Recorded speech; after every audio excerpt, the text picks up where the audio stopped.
how to set the camera record cinematic video at 1080p HD resolution or 4K at 24 or 30 FPS. First, let's go back to the home screen by swiping up at the bottom of the screen.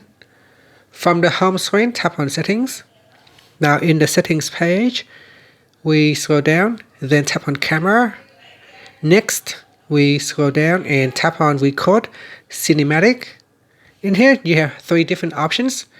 You can select HD resolution with 1080p at 30 FPS.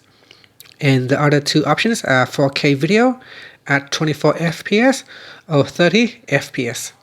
So select one of the options, and then you can tap on the back key or swipe up to go back to the home screen.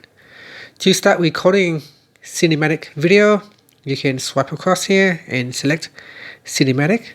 So I said here, add beautiful shadow depth of field and focus transitions to your videos automatically when we are using cinematic video option.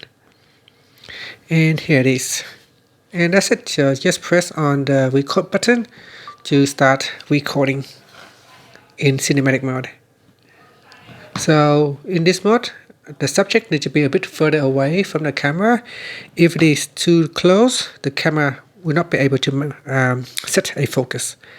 And that's it. Thank you for watching this video. Please like and subscribe to my channel for more videos.